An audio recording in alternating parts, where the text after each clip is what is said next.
आएगा जब उसकी बुद्धि जागृत हो।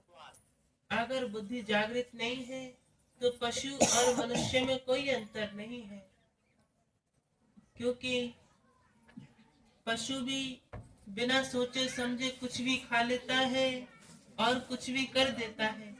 इसी प्रकार से यदि मनुष्य के अंदर बुद्धि का ज्ञान नहीं होगा, धर्म का ज्ञान नहीं होगा, तो वह भी बिना सोचे समझे जो कार्य मन में आएगा वही कर देगा। इससे नुकसान आपको होना है, अन्यथा और किसी को नहीं। कहने का प्रायश्चित है। व्याख्या लंबी है, छोटे शब्दों में समझाने का प्रयास करूंगी। यही कहने का अर्थ है कि किसी के कर्मों को देखने से पहले आप अपनी बातों को समझें।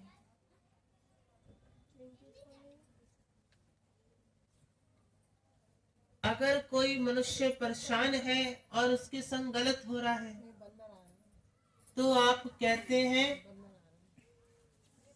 परीक्षा,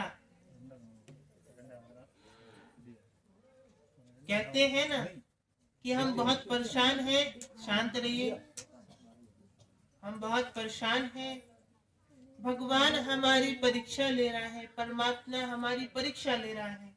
और यही अगर गलत कार्य किसी और के साथ हो रहा हो तो आप कहते हैं अपने कर्म भुगत रहा है। आपके कर्म परीक्षा बन गए और उस पराये मनुष्य के जो पुण्य है, जो क्षीण हो रहे हैं, आपने कह दिया कि अपने कर्म भुगत रही है। ये गलत है। क्या उसके कर्म कर्म है तो आपके कर्म कर्म नहीं रहेंगे? आपके कर्म परीक्षा कैसे बन सकते हैं? आप उसमें और अपने आप में अंतर मत देखिए। जब आप गलत कर्म करेंगे, जब उसके भोगने का पश्चाताप होगा तो आप कह देते हैं परमात्मा हमारी परीक्षा ले रहा है। और यही समय उस बंधु का जब खराब चल रहा हो तो तुम लोग उसे ताना मारते अपने कर्म भुगत रही है। क्यों कर्म भुगत रही है उसके लिए भी कह दो कि तुम्हारी परीक्षा ले रहा है। यही आपकी कटु वाणियां आपसी संबंधों में लड़ाई करवाती है। प्रधानता है कि धैर्य हर किसी मनुष्य के भीतर नहीं हो सकता, सहन शक्ति हर मनुष्य के भीतर नहीं हो सकती। अगर मैं इसका छोटा सा ही उत्तर दूं तो वैरता चाहे देवता हुए या मनुष्य हुए सबके बीच में बनी रहती है। आपकी अपनों से है तो देवता की भी अपनों से है। तो ऐसे प्रयास में आप सहन शक्ति की चेष्टा करें। जरा मोर पंख सेवा दीजिए। आप लोगों को इतना नहीं दिख रहा कि यहाँ कीटनाशक व्याख्या घूम रही है, सब प्रकार से खर्चा कर रहे हैं, तो इसमें जरा यहाँ पे कीटनाशकों की भी कोई व्याख्या की पद्धति छिड़काव कीजिए।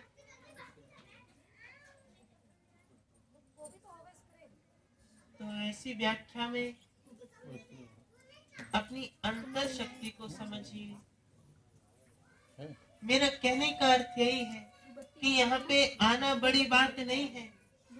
यहाँ पे आप बड़े प्रेम से आइए और बड़े धैर्य से बैठिए, किंतु यहाँ के स्थान को समझना बहुत बड़ी बात है। यहाँ की बातों को समझना बहुत बड़ी बात है। बात क्यों है? कहने का अर्थ यही है कि दरबार के प्रति अवरोध रखने वालों की कमी नहीं है। सबकी अपनी इच्छा के अनुसार कुछ ना कुछ कहना जानते हैं। सब किसी न किसी व्याख्या में बोलना जानते हैं। तो देखिए, हर किसी की बोली नहीं रोकी जा सकती और हर किसी की बुद्धि नहीं फेरी जा सकती। उसके कर्म और उसकी वाणी खुद पश्चाताप करेगी कि हम किस बात के लिए गलत कह रहे हैं। आपकी प्रधानता आपके अनुष्ठान को समझने में अभी व्यर्थ है।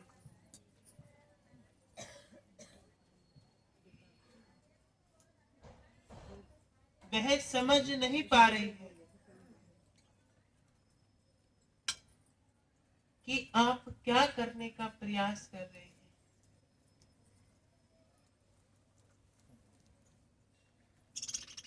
आप खुद नहीं जानते हैं कि आपका लक्ष्य क्या है। आप अपने लक्ष्य से अनजान हैं। हर मनुष्य का अपना एक लक्ष्य है। केवल पेट पालना ही आपका लक्ष्य नहीं हो सकता। अगर केवल पेट पालना ही लक्ष्य होता तो ये राजा महाराजा, ये संत, ये शूद्र, ये व्याख्याएं उत्पन्न ही क्यों होती। मनुष्य पैदा होता, खाता और मृत्यु पा जाता। लेकिन ऐसा तो नहीं है। अगर केवल पेट भरना ही मनुष्य होता, ये उसका कर्म होता, तो मनुष्य कमाता क्यों? अपनी खेती करता, अपना अच्छा भोजन खाता और मर जाता, मृत्यु पा लेता। किंतु ये लक्ष्य नहीं है, ये केवल लालच है भोजन का। लक्ष्य क्या है? लक्ष्य है परमात्मा को पाना, धन कमाना नहीं, परमात्मा को पाना। परमात्मा को कैसे पाएंगे आप?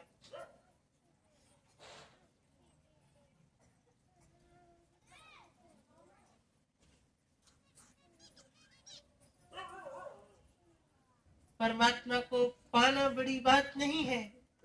वो तो चिदानंद रूप है, उसका कोई रूप नहीं है, उसका कोई आकार नहीं है, उसकी कोई व्याख्या नहीं है।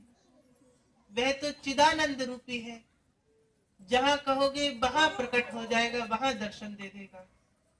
किंतु पाना आपको है। केवल हवन पूजन से ही परमात्मा प्राप्त नहीं हो सकता। क्योंकि यदि हवन सामग्री और हवन प्रयोग से परमात्मा प्राप्त हो रहा होता तो आज हर मनुष्य के पास परमात्मा के दर्शन हो चुके हैं। किंतु ऐसा नहीं है।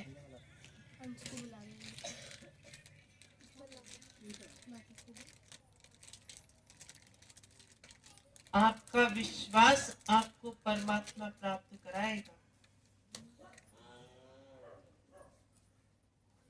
व्याख्या यह है कि अभी तो आपको मेरे भी दर्शन प्राप्त नहीं हो सकते। केवल आप मेरी वाणी को सुन रहे हैं। ना मुझे देखने की क्षमता आप में है और ना मुझे जानने की।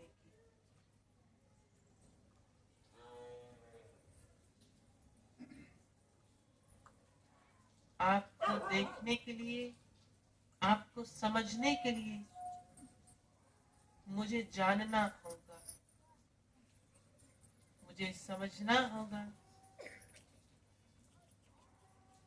तब जाकर के आप दर्शन पाएंगे।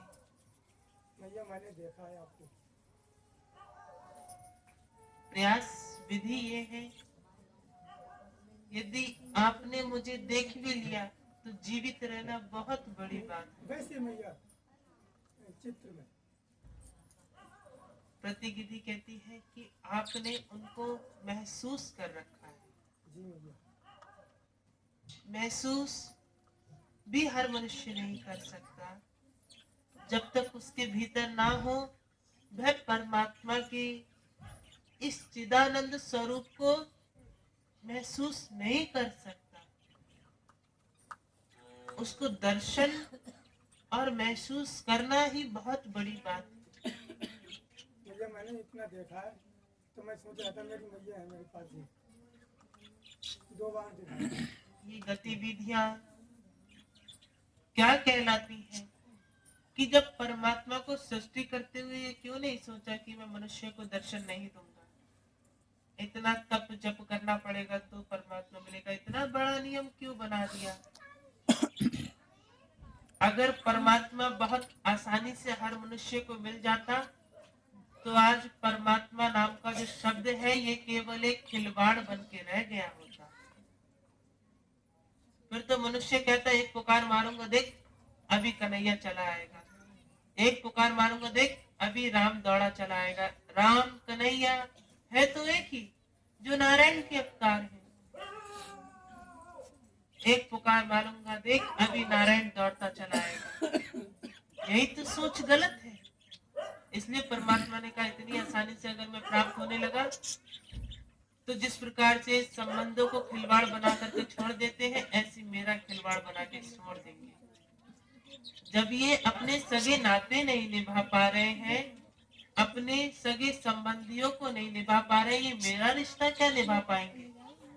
मैंने अगर इन्हें 10 बार दर्शन दे दिए, 11वीं बार में इनकी इच्छा बढ़ जाएगी मेरे दर्शन से कि रोज रोज चला आता है।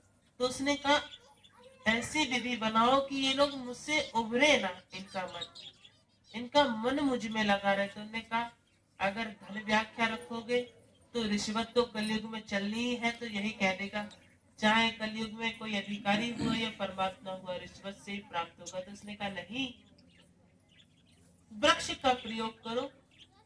जब तुलसी सूख जाए, नीम सूख जाए, कमल सूख जाए, अन्य इतने वृक्ष हैं, उनके टहनियों की छोटी छोटी कंदनिया की माला बना करके जप करें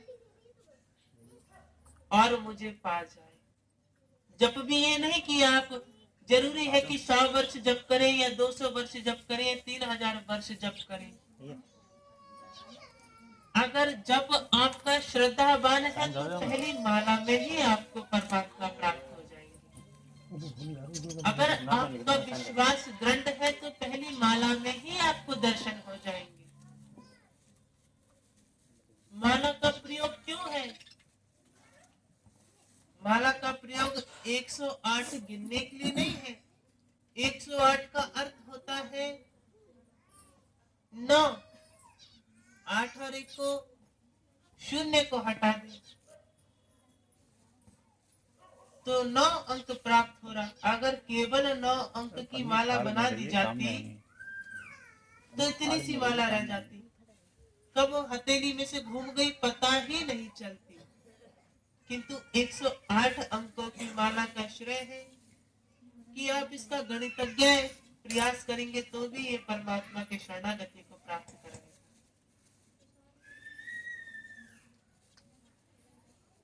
जिस प्रकार से मेरी वाणी का आप लोग प्रस्ताव देख रहे हैं, अर्थ सुन रहे हैं, उस प्रकार से आप मेरे दर्शन नहीं पा सकते। दर्शन पाने के लिए आपको समझना पड़ेगा, मैं कौन हूँ, क्या हूँ, ये जानना पड़ेगा। ये देवियां कहाँ से आई ये समझना पड़ेगा। पुराणों का ज्ञान प्राप्त करना पड़ेगा।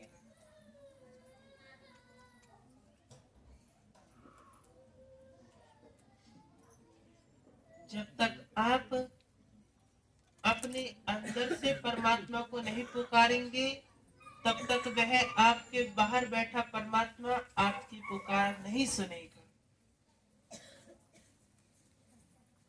क्योंकि मनुष्य ने अपने अंदर से ये विचार निकाल दिया है कि उसके भीतर भी परमात्मा का अंश है। अगर वह ये समझ रहा होता तो मनुष्य भटकता क्यों? वो तो कहता है मेरे भीतर केवल अंग है, परमात्मा नहीं है। मेरे भीतर हृदय है, आंत है, गुर्दे हैं, नली है, व्याख्या है, मुख है, नेत्र है, किंतु परमात्मा नहीं है। सारे अंग हैं किंतु परमात्मा नहीं है मेरे पास। यही तो सबसे बड़ी भूल है। तुम स्वयं परमात्मा के अंश हो, तुम्हारे भीतर परमात्मा बैठकर क्या करेगा? तुम खुद उसके अंश हो, उसी से निकले हो, उसी में मिल जाओगे। ये पंच तत्वी की भूमि है।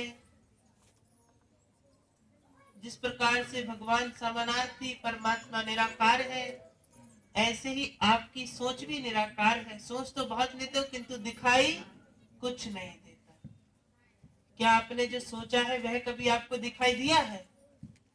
नहीं दे सकता। इसी प्रकार से परमात्मा है, उसकी पूजा कर लोगे किंतु आपको दिखाई नहीं देगा।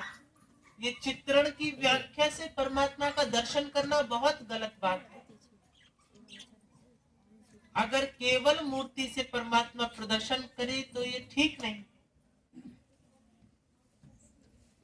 क्योंकि परमात्मा का विग्रह बना करके तो एक वैश्य भी नाच सकती है, इसमें कोई बड़ी बात नहीं है। बस बड़ी बात यह है कि अगर वैश्य कह दे राधा रूप लेकर के, तो हम उस वैश्य की भी आरती उतारने लगते हैं। ये बड़ी बात है कि अगर कोई वैश्य या गंदी नारी अगर कहीं नृत्य करेगी तो हम उसे धिक्कारेंगे, किंतु यही वह चमक धमक वस्त्र पहनकर, हाथ पांव में मेहंदी महावर लगा करके और अपने सिर पर मुकुट लगा करके खड़ी हो जाए, तो ये लगता है कि यही राधा स्वरूप है और हम आरती उतारने लगते हैं। ये बहुत बड़ी बात है। तो हमारा धर्म कितना दयालु है कि अगर वैश्य नग्न अवस्था में नृत्य करे तो उसे धिक्कारना कुछ मनुष्य पसंद करते हैं, और यही अगर वो अच्छे वस्त्र पहनकर परमात्मा की लीला जताए तो हम उसकी आरती उतारने को तैयार हो जाते हैं कि हमने उस वैश्य के अंदर भी परमात्मा का अंश देख लिया, हमने उस गंदी नारी के भीतर भी अपने साक्षात परमात्मा के दर्शन पा लिए। इससे बड़ी दयालुता और क्या हो सकती है। समझने वाले के लिए शब्द बहुत आसान है कि जरूरी ये नहीं कि आप मांसाहार हैं और आपको परमात्मा प्राप्त नहीं होंगे, बिल्कुल नहीं। श्री जनक परमात्मा नारायण मीन अवतार स्वयं रह चुके हैं, कच्छप अवतार स्वयं रह चुके हैं, शेष अवतार स्वयं रह चुके हैं, और श्री भानु सुता जिसे राधिका कहते हैं, उनके प्रत्यक्ष रूप की वाणिता आधारता श्री नारायण हंस अवतार स्वयं रह चुके हैं। तो बताइए, 12 अवतार भी देवता ले चुके हैं। 12 अवतार क्या कहते हैं? जिसे आप स्वर के रूप में ज्ञात करते हैं, पशु है स्वर, उसे 12 अवतार कहते हैं। श्री नारायण भगवान 12 अवतार भी ले चुके हैं। वानर अवतार में आपके पास हनुमान जी प्राप्त हो चुके हैं, गो अवतार में आपके पास नंदी जी प्राप्त हो चुके हैं, मूषक अवतार में आपके पास गणेश वाहन प्राप्त हो चुके हैं, गज अवतार में आपके पास गणेश जी हैं, राजा दक्ष जिनकी पुत्री पार्वती या सती के रूप में आप याद करते हैं, उनको बकरी का अवतार दे दिया था श्री शिव जी ने, उनको बकरी का सिर लगा दिया था। तो बताइए कौन सा पशु पक्षी बच्चा है जिसको परमात्मा ने स्वीकारा ना हो? गरुड़ चील अवतार उनके नीचे वाहन बन के बैठा है।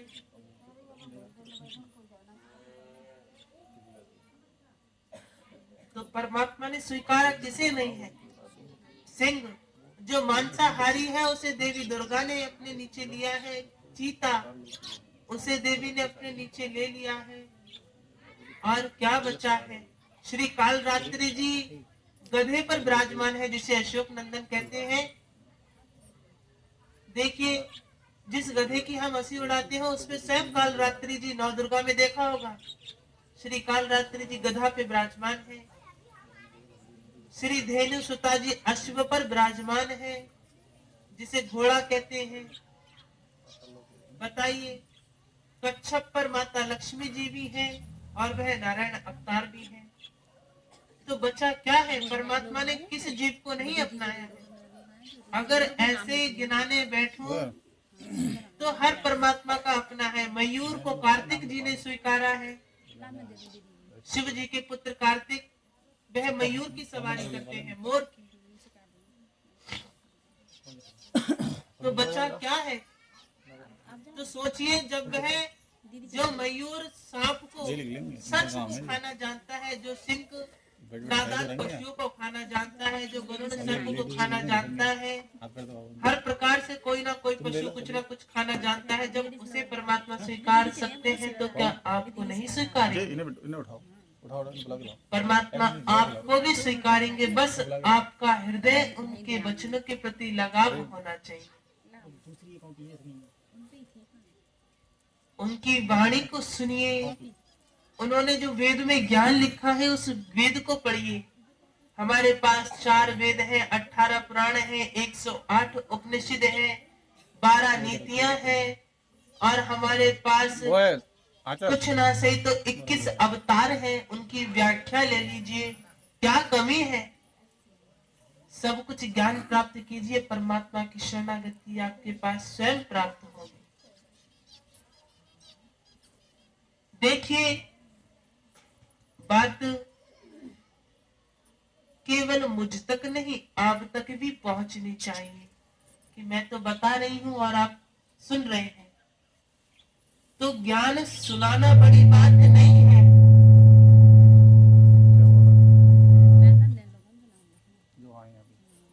ज्ञान सुनाना बड़ी बात नहीं है, ज्ञान सुनना बहुत बड़ी बात है। मैं तो सुना रही हूँ, किंतु उसे लगाव से सुनना बहुत बड़ी बात है। बहुत ज्ञानोदय प्रश्न है ये कि आप कुछ क्षण तो ध्यान से सुन लेंगे, उसके बाद आपकी बुद्धि इधर उधर लगना शुरू हो जाएगी। ध्यान से बहुत कम ही मनुष्य सुन पाते हैं। तो ज्ञान देना कोई बड़ी बात नहीं, किंतु ज्ञान पाना बहुत बड़ी बात है। मनुष्य इस बात को टाल देता है, फिर कभी ले लेंगे, फिर कभी, क्या पता वह वचन मिला या ना मिला। जिस प्रकार से कह दिया अगली बार चलेंगे दरबार में, इस बार जाने का मन नहीं है, क्या पता जिस बार आपका जाने का मन नहीं है उसी बार में कुछ अच्छा सुनाया गया हो। आपने छूट करके गलती कर दी। इस दरबार की तो नीतियां ऐसी है, जितना इस दरबार की तारीफ करे जाए कम है, और जितना इस दरबार की बुराई की जाए वो भी कम। कि बुराई करने में भी ये दरबार पीछे नहीं है और तारीफ करने में भी पीछे नहीं। मैं तो खुले शब्दों में कहूंगी कि इस दरबार की सेवा नीतियां ऐसी हैं कि जिस सेवादार का जब मन करता है तब मुंह उठा करके बैठ जाता है या जाती है, कोई नियम ही नहीं है। इस बात से मुझे बड़ा अभिप्राश्चय होता है कि मैं इस दरबार के समय का पालन करके हर बार विराज रही हूँ, और आपको क्या देवता से बढ़ के कोई कार्य है कि जब आपका हृदय करता है आप लोग मुंह उठा करके आ जाते हैं, जब आपका हृदय करता है तब आप अपना झोला झपाटा लेकर के बैठ जाते हैं या जाती हैं।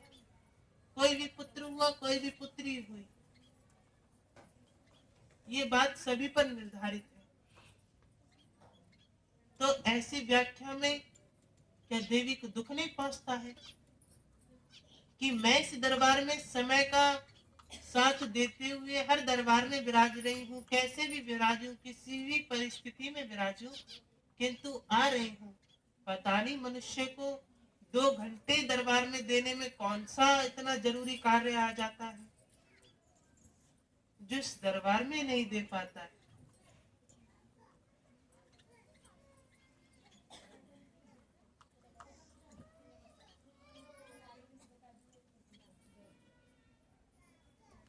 यही तो गलत नीतियां हैं। दरबार को अपनाते समय कोई स्त्री पुरुष ये नहीं देखता कि हमें यहाँ से क्या प्राप्त होना है, क्या नहीं होनी है। बड़े चौड़े में आकर के सभी स्त्री पुरुष यहाँ की सेवा हथिया लेते हैं, किंतु जब सेवा माध्यम से उनसे सेवा लेना शुरू की जाए तो ये सोच लीजिए कि उनके ऊपर पहाड़ टूट गया। तो एक बार मैं ये जरूर कहूंगी कि दरबार में आए, बेशक आए, खुशी से आए, किंतु दरबार की सेवा सोच समझ करके ही अपनाए।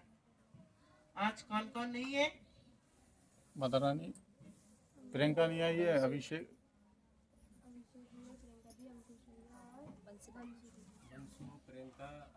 चार लोग, अंकुश,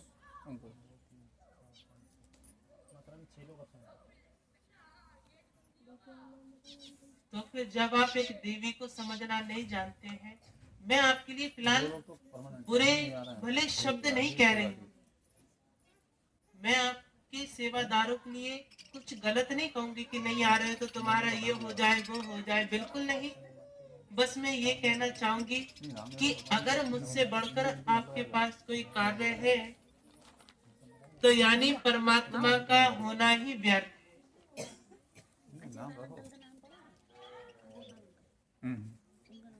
कि परमात्मा का होना ही फिर व्यर्थ है जब आप परमात्मा के प्रति केवल 2 घंटा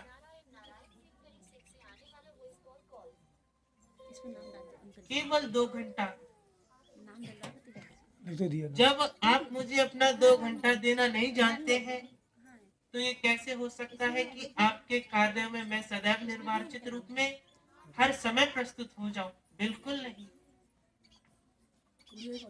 देखिए, किसी देवी ने आज तक नहीं टोका होगा इतना घनिष्ठता से, किंतु मैं घनिष्ठता से इसलिए टोकूंगी क्योंकि दरबार है, कोई खिलवाड़ नहीं है।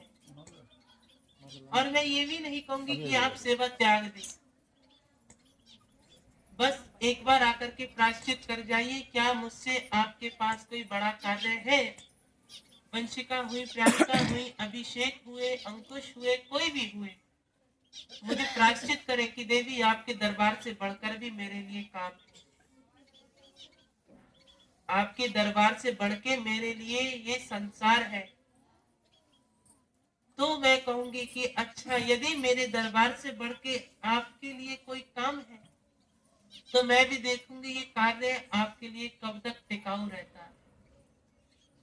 कभी अगर आने वाले समय में आपको मेरी जरूरत पड़ी तो मैं आपका साथ जरूर दूंगी, मैं पीछे नहीं हटूंगी। किंतु ये ध्यान रखिएगा, मेरे हृदय में आपके प्रति खेद उत्पन्न हो जाएगा कि जैसे इसने पहले दरबार को धोखा दिया था, ये कहीं फिर आकर के मीठी मीठी लगा करके धोखा ना दे जाए कोई भी। तो ऐसी व्याख्या में सोच समझ करके ही कोई देवी लेगी। देवी है, कोई मूर्ख तो है नहीं, दयालु है किंतु मूर्ख तो है नहीं कि मुंह उठा करके वचन दे दे। इतना आसान नहीं होता है वचन देना। जब वह वचन पूरा ना हो तो दुख भी उतना ही होता है जितना देते समय सुख होता है। अभी मैं कह दूं, यदि दरबार में कृपा नहीं तो कम से कम दरबार में इसी वर्ष 5 पुत्र प्राप्त हुए हैं और 3 पुत्रियां प्राप्त हुई। ये कृपा कम है क्या? अभी बताया गया जिस प्रकार से कोई पुत्री आती थी उसको पुत्र प्राप्त हुआ है, जबकि उसके संतान के गले में नार अटक गया था। बड़ा वैदिकरण बताया था। आपके शब्दों में कुछ और भी कहते हैं, ऑपरेशन बड़ा वैदिकरण बताया कि चीर फाड़ करके ही इसको करा जाएगा। किंतु हमारे यहाँ विराजने वाली देवियों ने आदेश दिया कि बिल्कुल चिंता ना करें और किसी भी कार्य में हड़बड़ी ना करें। संतान होगी और अच्छे से होगी। देखिए, उनकी संतान अच्छी हुई है, साधारणता से हुई ना, नॉर्मल, हाँ, साधारण, क्या कहते हैं, साधारण, साधारण, जो भी व्याख्या हो। देखिए, ये कृपा नहीं तो क्या है। इसी प्रकार से जितेंद्र की अर्धांगिनी को भी कहा गया था कि बड़े वैदिकरण ही करना पड़ेगा। जी माता रानी। मैंने कहा चिंता मत कीजिए, जल्दबाजी कभी किसी काम में मत कीजिए, साधारणता से ही आपको संतान प्राप्त होगी। जी, साधारणता से ही इनको पुत्र प्राप्त हुआ 2 पुत्रियों के बाद। ये कृपा नहीं तो क्या, जबकि इन्होंने कितने भक्तों से हाथ रखवाए, कहीं से भी कृपा नहीं हुई, जी, पुत्री ही प्राप्त हुई। किंतु दरबार की व्याख्या है, ये उनके मामा श्री भी है, इनको पुत्र प्राप्त हुआ। अभी कोई भानु गंगवार नाम के पुत्र आते हैं जिन्होंने भरी ठंड में भी हाजिरी लगाई और उनको भी 8 साल बाद पुत्र सुख की प्राप्ति हुई।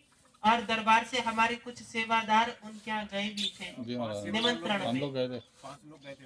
ये कृपा नहीं तो क्या है, 8 साल बाद पुत्र प्राप्ति हो रही है।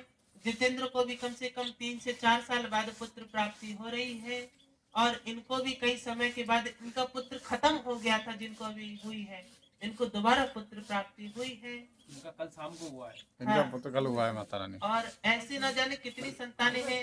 एक हमारे जहाँ है, एक पुत्र और हुआ है चनेटी में। वो अच्छा, उस दिन मतलब औरत भी थोड़ी रो रही थी।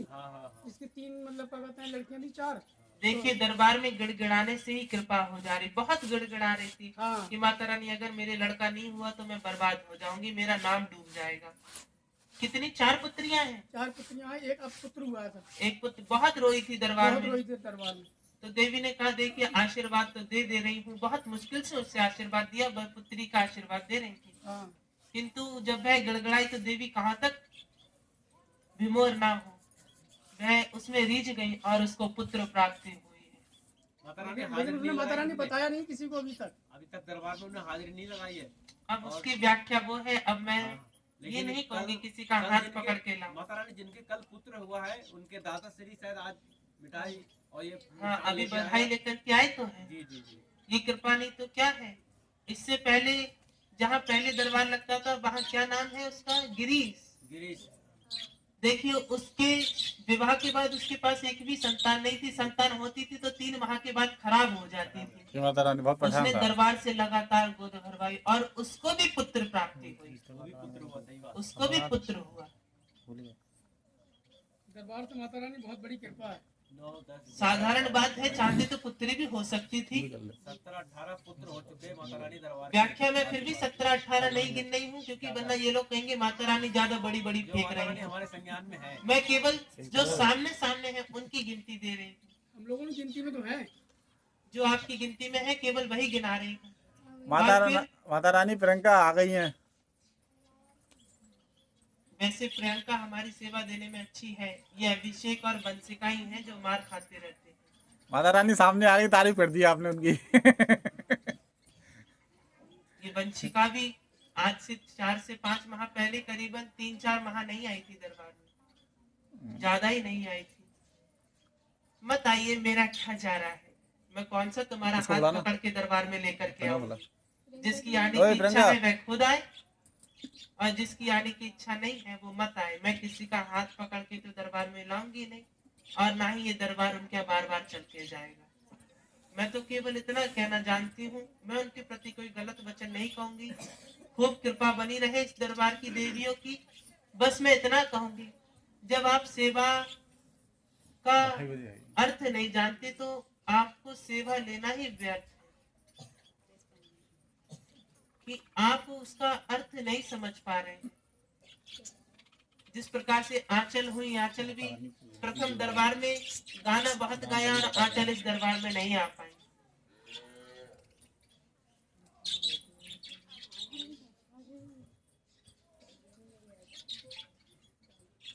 आंचल जी, मैं एक प्रयोग विधि दूंगी आपको, आप हमारे यहाँ की सेवादार हैं। आप दरबार के प्रति काफी विश्वास है और नियम है। देखिए, नारायण के परिवार में पुत्री कोई भी सेवा पान होता हो, चाहे मदिरा पान हो, कैसी भी व्याख्या हो, किंतु नारायण लहसुन प्याज और मदिरा और मांस से कोसों दूर है। इस परिवार के मुखिया के तौर पे नारायण हुए अभी, वैसे तो राजमाता है, किंतु अभी उन्हें कहूंगी, और वह मदिरा मांस और अन्य व्याख्याओं को जो गलत है उनको छूते तक नहीं। आप मांस मदिरा छोड़िए, जो वो क्या कहते हैं उसको, आपके शब्द में कुरकुरा कहते हैं, हाँ माता रानी वो भी नहीं खाते पैकेट वाला। सोचिए किस मनुष्य का उस पे लालच नहीं आता होगा, वह उसे नहीं खाते, ये बहुत बड़ी कृपा है। वैसे खुली अवस्था में खा लेंगे, किंतु उसको हाथ नहीं लगाएंगे, पैकेट वाला नहीं खाएंगे। बिल्कुल नहीं। कोई कितना भी देता रहे, उसमें चाहे धनराशि रख के दे दे। देखिए, इतने कठिन नियम करने के बाद उनके ऊपर देवी आ रही है। देवी यूं ही मुंह उठा करके नहीं चली आ रही। बालाजी जाने के बाद मनुष्य को 40 दिन के नियम करने भारी पड़ जाते हैं। मैं ये उनकी तारीफ करूंगी कि बालाजी जाने के बाद मनुष्य को 40 दिन के नियम करने भारी पड़ जाते हैं। और यही ये आकाश नाम के जो नारायण रूपी है, इन्होंने 4 महीने अपने बाहर की व्याख्या नहीं खाई। बाहर की व्याख्या क्या, आप क्या बंद भी बिकते हैं, उन्होंने वह भी त्याग दिए। पापे नाम की कोई खान की प्रक्रिया है, उन्होंने 4 माह वह भी नहीं खाए। और मांस मदिरा अन्य प्रकार की जो वस्तुएं हैं उनके परिवार में रुकवा दी गई थी। उन्होंने इतने कठिन नियम करे, और उसी बीच उनकी जो सगी नानी है उनकी मृत्यु हो गई थी। नियम चल रहे थे, उस बीच उन्होंने अपनी नानी जी क्या 10वें पर भी कोई व्याख्या पान नहीं करी। जो लड्डू बटते हैं और समोसा नाम की एक खान पान की व्याख्या होती है, उन्होंने उसे नहीं खाया, जबकि सब कह रहे थे कि नानी की मृत्यु हुई है, खा लो। हालांकि दुख तो बहुत था उन्हें, किंतु उन्होंने अपने नियम तब भी नहीं तोड़े। फिर उसके बाद उनकी ममेरी बहनी का विवाह भी था। उस विवाह में वह विवाह से 1 माह या 15 दिन पहले की व्याख्या जता रहे थे, किंतु गए विवाह के 3 दिन पहले, विवाह के 3 दिन पहले गए जब नियम पूरे हुए। उनके 16 माघ की प्रक्रिया चल रही थी, जिसे आप फरवरी कहते हो, हमारे में माघ कहा जाता है उस माह को। उस बीच उनके 16 तिथि को नियम पूर्ण हुए और वह 16 तिथि की रात्रि में ही अपने उनके यहाँ पहुंच गए जहाँ पे विवाह प्रस्तुति थी। 16 जगह 17 ऐसी में गए हैं, मुझे ठीक से याद नहीं है, किंतु आप देख लीजिए इतने कठिन नियम करने के बाद ये सब होता है। और मैं देखती हूँ कि मनुष्य नियम करे ना करे सब कुछ खाता है, उसके ऊपर फिर भी देवता आते जाते रहते हैं। सारी गलत पान कर लेगा लेकिन उसके ऊपर फिर भी देवता आ जाते हैं। तो मैं ये बात मानने को स्वीकार नहीं हूँ कि इस पुरुष को इतने कठिन नियम करने के बाद इस पर देवियां आ रही हैं, तो हर प्रकार से खान पान करने वाले मनुष्य के ऊपर देवता कैसे आ सकते हैं। हालांकि इनके परिवार में मदिरा पान अभी भी हो रहा है, मैं आपसे छुपाऊंगी नहीं। क्यों? क्योंकि मेहनत का काम करते हैं सभी लोग, तो ऐसे में मदिरा पान इनके काल भैरव जी की आज्ञा से हो रहा है। इसे चुप कराइए।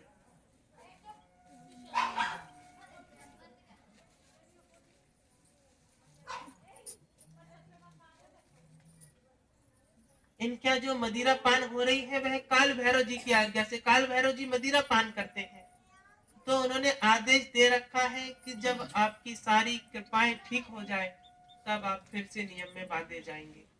तब तक लिए आप मेहनत का कार्य कर रहे हैं। तो देखिए मदिरा पान करना जरूरी नहीं है, लेकिन अब मैं भी देवी हूँ, ये थोड़ी कहूंगी कि आप नारायण के पिताश्री हैं और जाकर के जिस हाथ में उन्होंने मदिरा पकड़ रखी वह पकड़ लूं। नहीं कर सकती, क्योंकि मैं शुद्धता की देवी हूँ। अब उनके परिवार में कोई भी मदिरा पान करे, अब मैं उसके हाथ तो पकड़ूंगी नहीं, केवल समझा सकती हूँ। और उस बीच कुछ लोग ये इच्छा जताते हैं कि बताओ इनका सब प्रकार से गलत खान पान होता है, तो ये गलत है। इस परिवार में कितना भी मदिरा पान करने वाला क्यों ना हो, एक समय को मदिरा पी रहा है किंतु लहसुन प्याज नहीं खा रहा है और मांस को तो छू भी नहीं रहा है। कम से कम 2 वर्ष हो गए। आप जानते हैं 2 वर्ष बीतने में बहुत समय लगता है, ये चुटकियों में 2 वर्ष नहीं बीत जाते। सोचिए 2 वर्ष से मांस और लहसुन प्याज इस परिवार में पड़ा तक नहीं है भोजन। और रही बात मदिरा, तो मदिरा भी इन्होंने कम से कम 1 वर्ष से छुई नहीं थी, किंतु मदिरा इसलिए छुई गई क्योंकि इन सबके मेहनत के काम है और जिन पे मेहनत नहीं पड़ रही है वह मूर्ख है, तब भी पिए जा रहे हैं। तो अब मैं केवल नारायण को ही सुरक्षित रख सकती हूँ। कहो कि इनके चाचा के हाथ पकड़ूं, पिता के हाथ पकड़ूं, ये भी तो मेरे बस की बात नहीं है।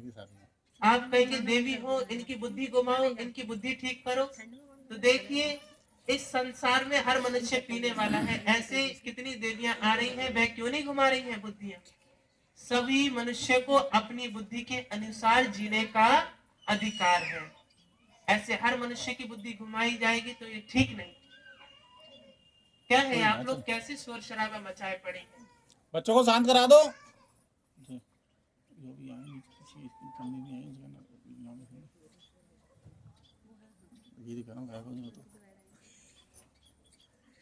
तो ऐसी व्याख्या में मैं यही कहूंगी कि ना मैं इस दरबार में किसी का हाथ पकड़ के ला रही हूँ, ना ले जा रही हूँ। कुछ दिन पहले व्याख्या ये सुनने को आई थी, बड़े ध्यान से सुनिएगा।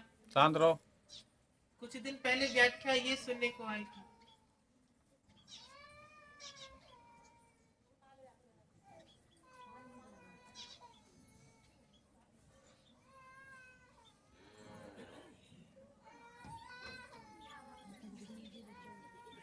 रोने वाले बच्चों को बाहर ले जाओ। ऐसी व्याख्या में परिस्थिति ये धारण होती है। मुझे यहाँ के सेवादार ये शिकायत कर रहे थे, श्री देवी नंदा जी विराजमान थी। तब मैं तो यहाँ नहीं थी, किंतु मेरे कानों में सारी बातें पड़ गई हैं कि दरबार में माता रानी लोग बहुत बहुत समय से आ रहे हैं, उनको फायदा नहीं हो रहा है, एक एक वर्ष से आ रहे हैं, उनको फायदा नहीं हो रहा है। तो देखिए, मैं उसमें इस दरबार को दोषी नहीं ठहराऊंगी, क्योंकि कोई अपने आप को दोषी नहीं ठहरा सकता। उसके बावजूद मैं एक वचन कहूंगी, फायदा ना होने में आपकी कमी है, दरबार की नहीं। देवियां समय से आ रही हैं, समय से आशीर्वाद दे रही हैं। आप उनके नियमों का पालन नहीं करेंगे, देवी आपके यहाँ थोड़ी जाकर के पटा बजाएगी। देवी ने आपके यहाँ जाकर के छटा और पटा बजाने का ठेका नहीं लिया है। देवी ने कहा है कि जब उनके वचनों को शीघ्र सुनकर के चलोगे तो कार्य पूर्ण होंगे। केवल लहसुन प्याज त्यागना ही नियम नहीं होते हैं, कभी कभी चुगली ना करना भी नियम के बराबर ही होते हैं। कभी कभी किसी के प्रति गलत वचन ना कहना भी नियम के बराबर होते हैं। लहसुन प्याज नहीं खा रहे हैं, किंतु चार मेरुआओं के बीच में बैठ के चुगली फिर भी कर रहे हैं। लहसुन प्याज नहीं खा रहे हैं, फिर भी जाकर के अपने संबंधियों को गाली दे रहे हैं, तो ये नियम के विरुद्ध तो हुआ। दरबार में जाने से क्या फायदा हुआ? आप गलत बात तो फिर भी सुन रहे हैं और कह रहे हैं। अब कोई मनुष्य आपके कढ़ैया में झांकने थोड़ी आ रहा है कि आपने लहसुन प्याज डाला या नहीं डाला, किंतु आपकी बातें हर मनुष्य सुन रहा है। आपने कह दिया कि मेरे लहसुन प्याज के नियम होते हैं, इससे फर्क नहीं पड़ेगा। और आपने कह दिया कि हमने गाली देना बंद कर दिया, इससे फर्क पड़ेगा। कैसे सुधर गई? सबको गाली देती थी और एकदम वचन रुक गए। इससे हमारे दरबार का मान बढ़ेगा। आपके साथ साथ ये वहां जाती है तो सुधरी है। सुधरने का प्रयास करो, सुधारना तो दुनिया जानती है। ऐसे तो सुधारने का मुझे भी है, मुझे अधिकार दे दीजिए, मैं भी लठिया लेकर के बजाना शुरू कर दूंगी। लेकिन नहीं ना, हर बार मारा तोड़ी से ही नहीं सुधारा जा सकता। कभी कभी अच्छी बातों से भी मनुष्य सुधरना जानता है। कभी कभी अपने भीतर देखिएगा कि आप कितना कितना गलत बोल जाते हैं किसी के प्रति।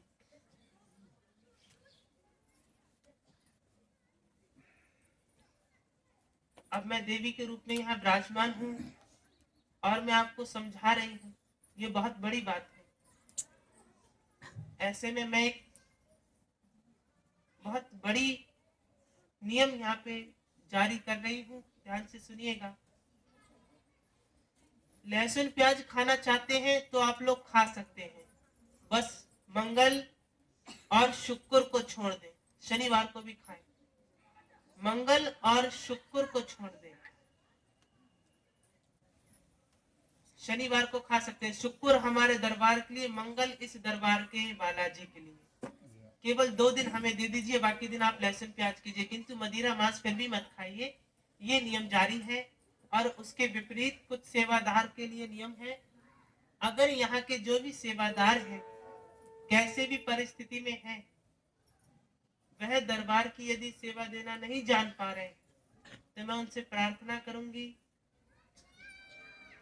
कि इस दरबार की वहां प्रक्रिया को अपने भीतर से निकाल दे।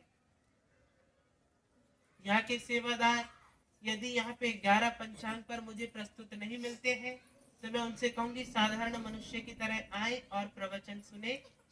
यहाँ की सेवादारी होने का घमंड ना जताए। कोई किसी समय उठ करके आ रहा है, कोई किसी समय उठ करके आ रहा है। ना ही मैं आपसे लाखों का वेतन मांग रही हूँ, ना ही मैं आपसे कुछ कह रही हूँ। मैं केवल कह रही हूँ कि इस दरबार में प्रस्तुत हुई है। अब जैसे कि दरबार में कुछ बड़े बड़े सेवादार भी हैं जो ऊंच नीच कर बैठते हैं आने जाने में। ऐसी ऊंच नीच को उनको भी सुधार करना चाहिए। आप यहाँ पे कितने मनुष्य बैठे? 100 मनुष्य भी पूरे नहीं है, 100 लोग पूरे नहीं बैठे यहाँ पे, तो भी हम देवियां आपको प्रवचन दे रहे हैं। देखिए, दुख और सुख तो जीवन की नीति है, इसके बिना जीवन गुजरेगा ही नहीं, चाहे वह परमात्मा हुआ या साधारण मनुष्य हुआ। श्री मर्यादा पुरुषोत्तम राम जी जो कि नारायण अवतार है, उन्होंने भी दुख सहे। श्री योगेश्वर भगवान कृष्ण रूपी नारायण अवतार हैं, उन्होंने भी अपने माँ से बिछड़ने का दुख एक और बना लीजिए यहाँ के लिए। और कंस के प्रति वध करने से पहले की यहाँ के जो लिए। असहजताएं हैं उनको भोगा है। तो आप कैसे कह सकते हैं कि केवल दरबार में जाने से आपके दुखों का नाश हो जाएगा? आप दरबार में दुखों के नाश के लिए मत आइए, आप दरबार में आइए ताकि मैं पूरे दिन चिंता में मग्न रहती हूँ। 1 सप्ताह में दरबार लगता है, 1-2 घंटा बैठूंगी, कुछ देर के लिए मन चिंता से दूर हो जाएगा और मेरा मन शांत हो जाएगा। ये सोच के दरबार में आइए। फायदा तो हर मनुष्य हर दरबार से लेने चाहता है, ये बात सत्य है। पत्थर की लकीर है कि मनुष्य जाने के बाद ये नहीं देखता कि वहां सच है कि झूठ है, बस फायदा हो जाए। फायदा होना ही दरबार के नियम नहीं होते हैं। फायदा लेने से पहले दरबार की नीतियों को भी अपनाना पड़ता है, नियमों को भी सुनना पड़ता है। केवल 2 दरबार आने से 2 जन्मों की कृपा पाना आसान नहीं होता। अपने भीतर के भी तो हृदय की पुकार सुनिए, वो क्या कहना चाह रहा है।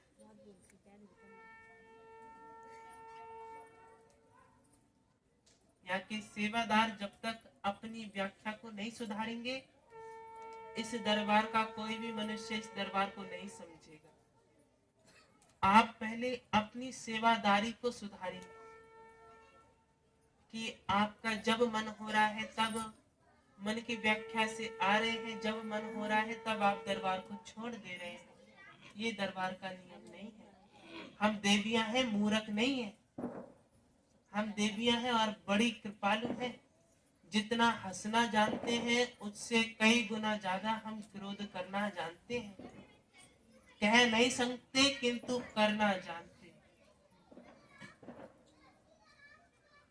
ऐसी व्याख्या में आप जब इस दरबार को धिक्कारते हैं तो मेरी व्याख्या और सूचना यही कहती है कि आप अपने जीवन में कभी सफल नहीं हो पाएंगे, चाहे स्त्री हुआ चाहे पुरुष हुआ।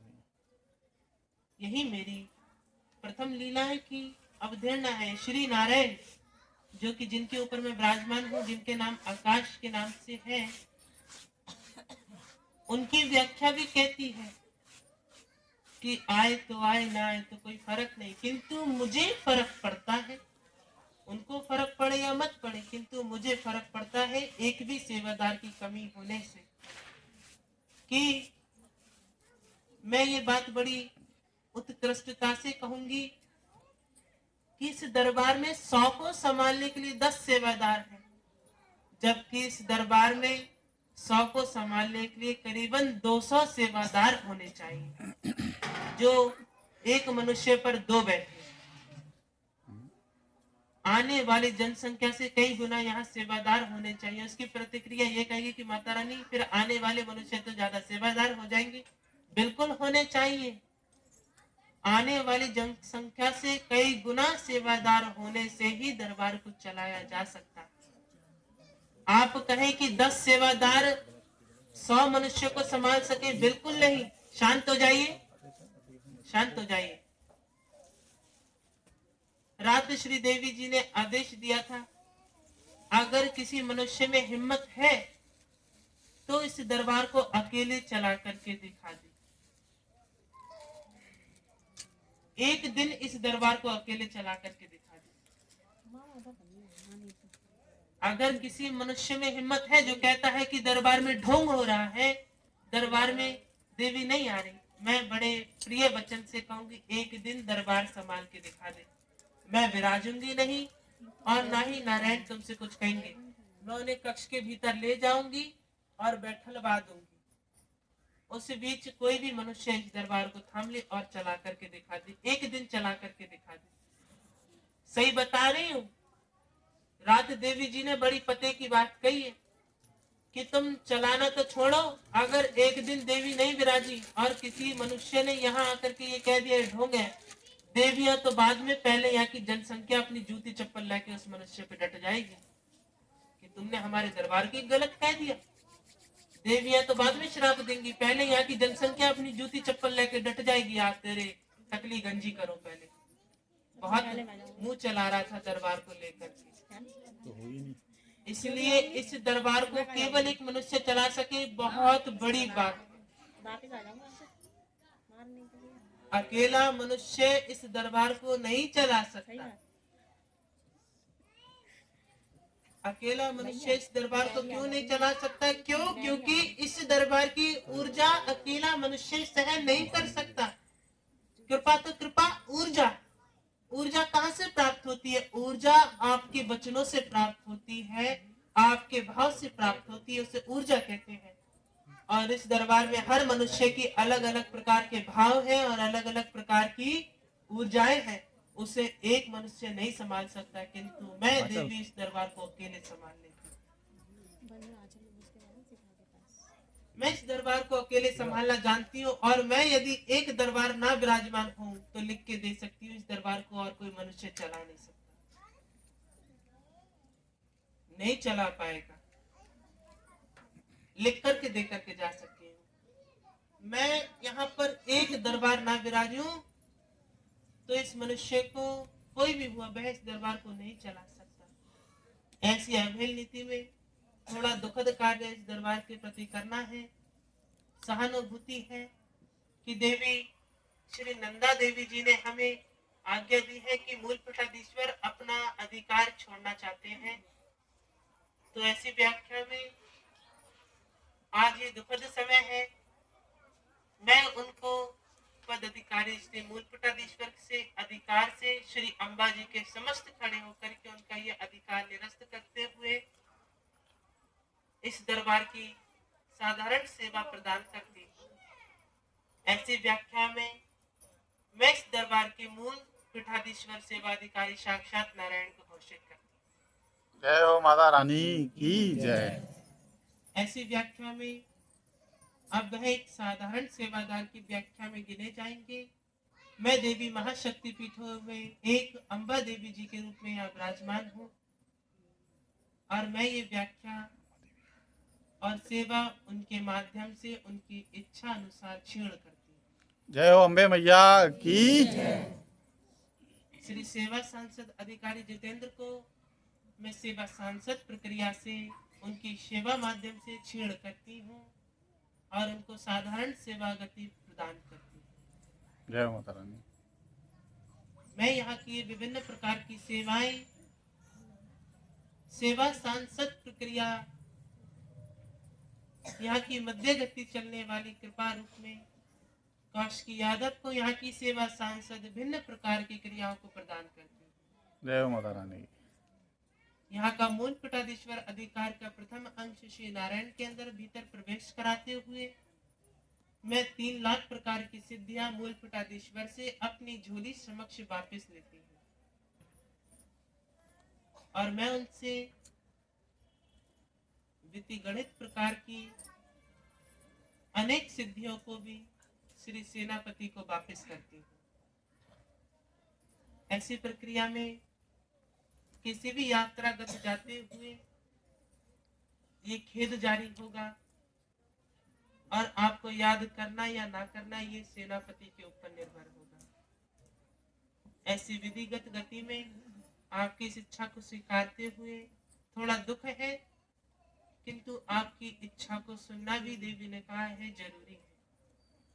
ऐसी व्याख्या में श्री जागेश्वर धाम की यात्रा पुनः निर्वाचित की जाती है, और ऐसी व्याख्या में मैं इस दरबार की व्यासपीठ सेवा श्री महागति अम्बा जी के अनुसार मैं कुल जनक सेवा को प्रदान करती हूँ। जय हो माता।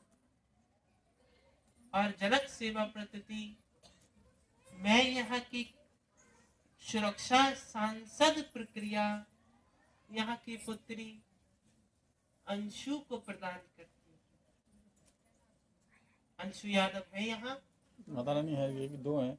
एक जो यहाँ पारिवारिक है वो है माता रानी समक्ष, आपके समक्ष है। तुम्हें यह अधिकार सौंपा जाता है, और कौशिकी यादव तुम्हें सेवा सांसद का अधिकार सौंपा जाता है। मैं शनिवार की रात्रि में विराजमान होकर के तुम्हें सारी सेवाएं दे जाया करूंगी, और तुम पुनः उनको आकर के सेवा कार्य में लगाया करोगी। अंशु और शिखा इस दरबार की सुरक्षा सेवा नीति की सांसद को निभाते हुए तुम यहाँ की शुद्धता को भी संभाले रखोगी। तीनों प्रतिदिन भोर काल में उठ करके यहाँ पर झाड़ू करना है और झाड़ा लगाना है। मंच को छोड़ करके पूरे में तुम पोछे के अनुसार